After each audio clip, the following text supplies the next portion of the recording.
Herkese merhaba. Yeni bir tarifle karşınızdayım. Bugün beyaz peyniri yapacağız. Yapımı oldukça kolay bir peynir. Gerçekten herkes evinde rahatlıkla yapabilir bu peyniri. Öncelikle sütümüzü pastörize etmekle başlıyoruz. Termometreniz varsa 70 ila 80 dereceye kadar sütünüzü ısıtabilirsiniz. Termometre yoksa benim gibi klasik yöntemle parmağınıza batırdığınızda sütünüz sıcaksa, bakın kaynama aşamasında değil ama parmağımıza batıramıyoruz. Sütümüz yeterli derecede ısınmıştır. Şimdi hızlı bir şekilde soğutacağız. Ben balkonda soğuttum. Sizler bunu bir leğene buz koyup soğutabilirsiniz. Su doldurup buz koyup soğutabilirsiniz. Ben balkonda hızlı bir şekilde soğuttum. Çok soğuktu balkon. Evet, şimdi bir tatlı kaşığı maya ve 2 yemek kaşığı içme suyunu ekliyorum. Evet, sütüm soğudu bu arada arkadaşlar.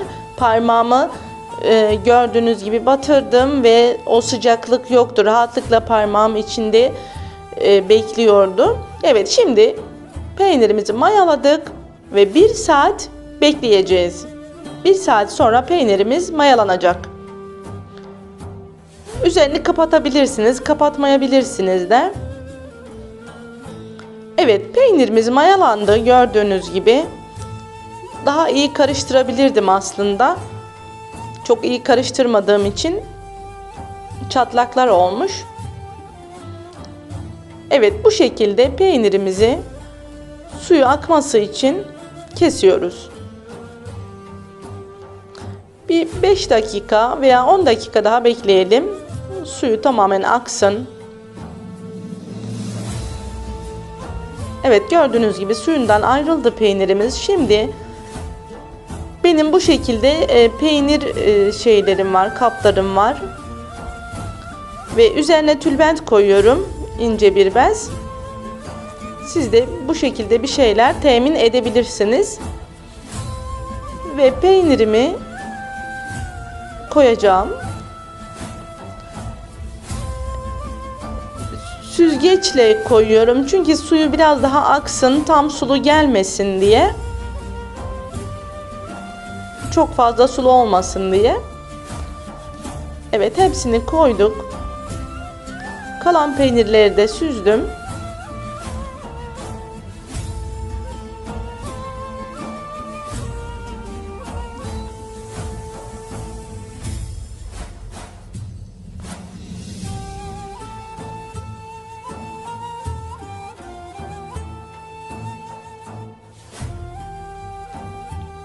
Evet, şimdi tülbentimizi kapatalım, bezimizi kapatalım ve biraz da elimizle kalan sütü akıtmaya çalışalım.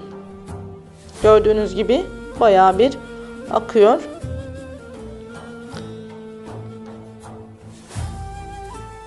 Elimizle süzdürelim biraz daha bastırarak. Bu şekilde.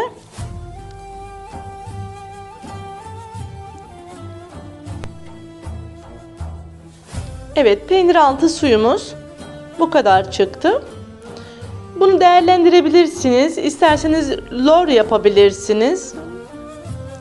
İsterseniz hamur işlerinde. Ben genelde hamur işlerinde kullanıyorum. Çorbalarda kullanıyorum. Evet, bu şekilde elimizle bastırarak suyunu akıtalım.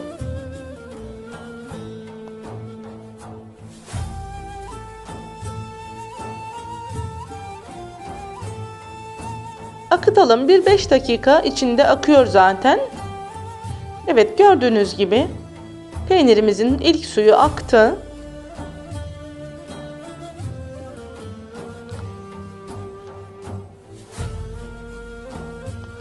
Şimdi bir kalıba koyacağız.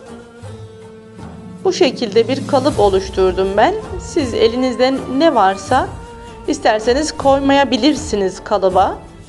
Üzerine ağırlık koyup o şekilde süzdürebilirsiniz. Bu şekilde peynirimiz 3-4 saat beklemesi gerekiyor. 3-4 saat sonra tamamen suyu süzülecektir.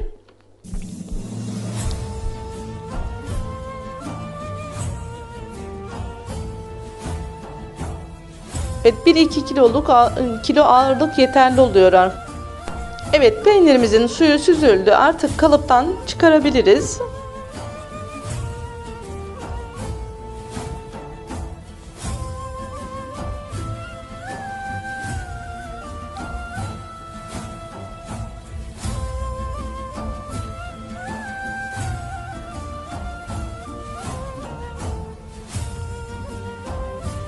Gördüğünüz gibi çok güzel.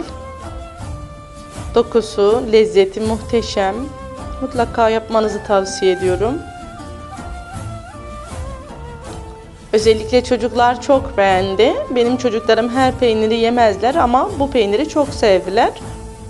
Yumuşacık bir peynir. Şöyle dokusunu göstereyim size. Evet, biraz bezin izleri çıkmış. Şöyle kesip göstereceğim.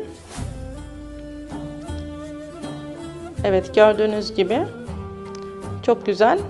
Bu peyniri salamura yapabilirsiniz. Taze olarak da tüketebilirsiniz.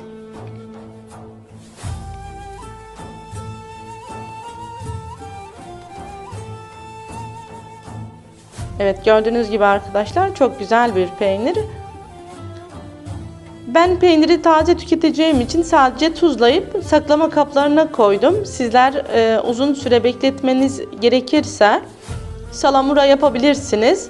Salamura yapmak için kendi suyundan, peynir altı suyundan 3 ya da 4 su bardağı ne kadar gerekirse her bardak içinde 1 yemek kaşığı tuz koyup bu şekilde peynirinizi muhafaza edebilirsiniz. Evet sevgili arkadaşlar, görüş ve önerileriniz benim için çok önemli. Yorumlar kısmına görüş ve önerilerinizi yazarsanız çok mutlu olurum. Evet, bazı arkadaşlar sütün çok pahalı olduğunu söylüyor. Haklılar tabii. Bazı bölgelerde süt çok pahalı ama bazı bölgelerde uygun fiyata bulunabiliyor. Ve bazı arkadaşlar da kendi sütlerini ürettiğini söylüyorlar.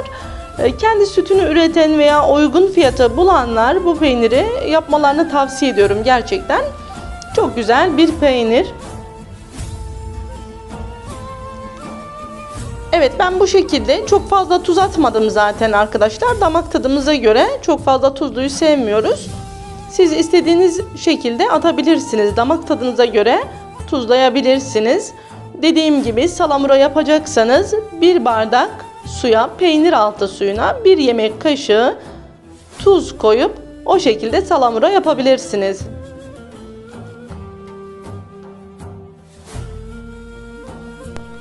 Yeni tariflerden haberdar olmak için kanalıma abone olup bildirim zilini açmayı unutmayın. Yeni tariflerde görüşmek üzere. Hoşça kalın.